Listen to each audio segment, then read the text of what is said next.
Move! Clear the path immediately!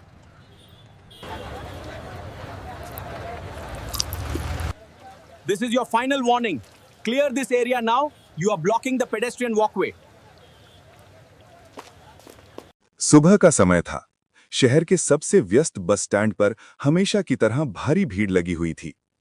पसीने से भीगे मजदूर, कॉलेज की ओर भागते छात्र और अपने गांव लौटती महिलाएं, हर किसी के चेहरे पर जल्दबाजी थी।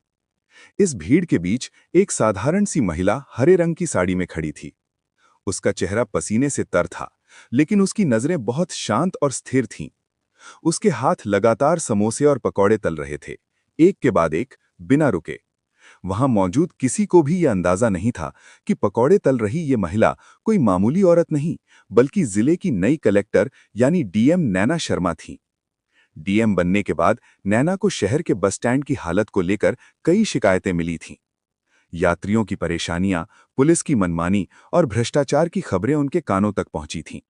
इसलिए उन्होंने ठाना कि वे खुद बिना किसी सरकारी गाड़ी या सुरक्षा के आम जनता के बीच जाकर स्थिति का जायजा लेंगी। इस सोच के साथ उन्होंने सादे हरे रंग की साड़ी पहनकर खुद बस स्टैंड पर आकर चूल्हा जलाया और पकौड़े तलने लगीं। 2 घंटे से अधिक समय बीत चुका था। नैना के हाथ थमने का नाम नहीं ले रहे थे। कई लोगों ने उनके पकौड़े खाए, कुछ ने पैसे दिए, कुछ हंसे और कुछ ने उनका मजाक उड़ाया। लेकिन नैना ने किसी पर ध्यान नहीं दिया। वो बस अपने काम में लगी रहीं। तभी तेज ब्रेक की आवाज के साथ एक सफेद पुलिस की गाड़ी आकर रुकी। उसमें से उतरे एक भारी शरीर वाले दरोगा अमित, मूछें तनी हुई और चाल में ऐसा घमंड था मानो पूरे शहर में उसी का राज हो।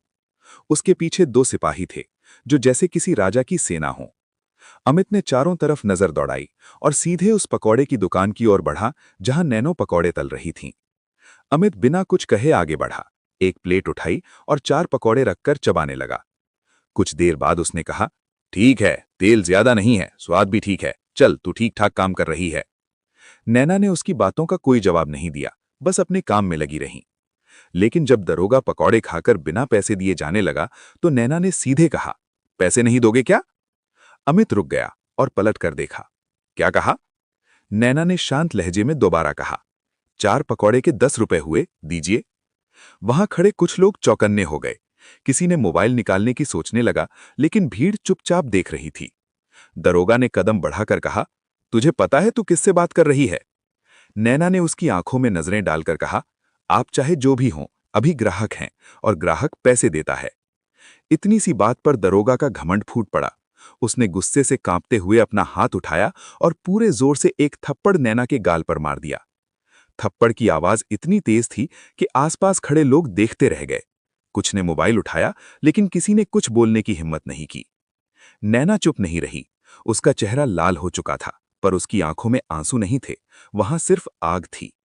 उसने चूल्हे के पास से चिमटा उठाया और दरोगा की आंखों में घूरते हुए बोली, पकौड़े मुफ्त खा लिए और अब हाथ उठाओगे? चलो, अब तुमसे ही हिसाब लिया जाएगा। अमित हंसी में बात टालने की कोशिश कर रहा था, लेकिन जब नैना ने अपने पर्स से सरकारी पहचान पत्र निकाला और हवा में लहराया तो उसके होश उड़ गए। नैना शर्मा, जिला अधिकारी। उसने ठहर कर कहा, अब जैसे जमीन खिसक गई हो। अमित के चेहरे से सारा रंग उतर गया।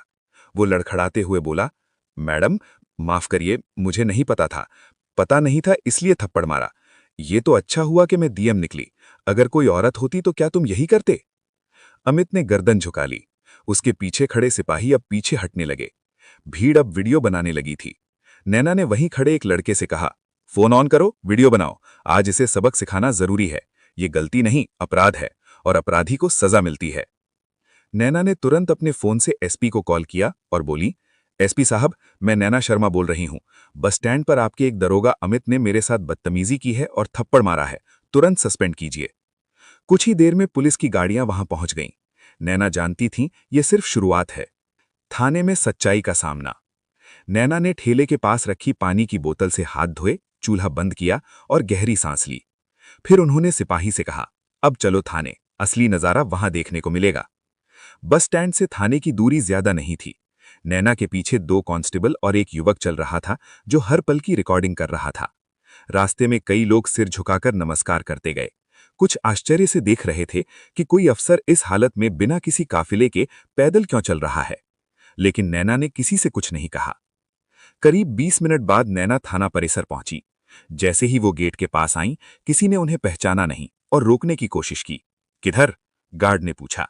नैना ने गर्दन उठाकर कहा, मैं जिला अधिकारी हूं, और आगे बढ़ गईं। थाने के अंदर अजीब खामोशी थी। शायद अमित के सस्पेंशन की खबर वहां तक पहुंच चुकी थी। हर चेहरा सहमा हुआ था। नैना सीधे एसएचओ ऑफिस की ओर बढ़ी। थानेदार प्रमोद मिश्रा कुर्सी पर बैठा अपनी फाइलें पलट रहा था, लेकिन अंदर से हिला हुआ था। नैना ने उसकी बात बीच में काटी। बातों की जरूरत नहीं है, सीधे जवाब चाहिए। इस थाने में दरोगा अमित को किसके संरक्षण में रखा गया था?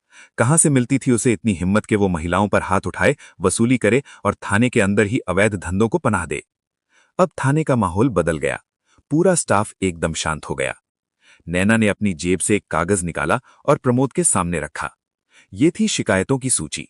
पिछले 6 महीने में इस थाने में दर्ज 31 शिकायतें थीं, जिनमें अमित सिंह का नाम साफ लिखा था। छेड़खानी, रिश्वत, धमकी, झूठे केस में फंसाना, लेकिन कोई भी शिकायत दर्ज नहीं की गई थी। कागज पर एक लाइन भी नहीं चढ़ी।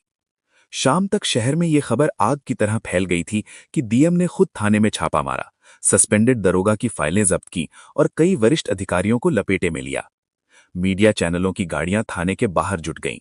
थाने का हर कर्मचारी सांस रोके बैठा था। लोगों की नजरें अब इस बात पर थीं कि अगला कौन पकड़ा जाएगा और अगला दरोगा कौन बनेगा। लेकिन नैना को किसी नए दरोगा की फिक्र नहीं थी।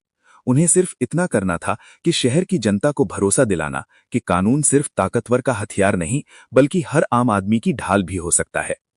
नैना की हिम्मत एक मिसाल। ये कहानी हमें सिखाती है कि सच्चाई और न्याय के लिए लड़ना कितना जरूरी है। चाहे कितनी भी मुश्किलें आएं, अगर हम अपने अधिकारों के लिए आवाज उठाएं और भ्रष्टाचार के खिलाफ खड़े हों, तो बदलाव संभव है। नैना शर्मा की ये कहानी सिर्फ एक अफसर की नहीं, बल्कि हर उस व्यक्ति की है जो अपने हक के लिए लड़ता है। ये कहानी हमें याद दिलाती है कि समाज में बदलाव तभी आता है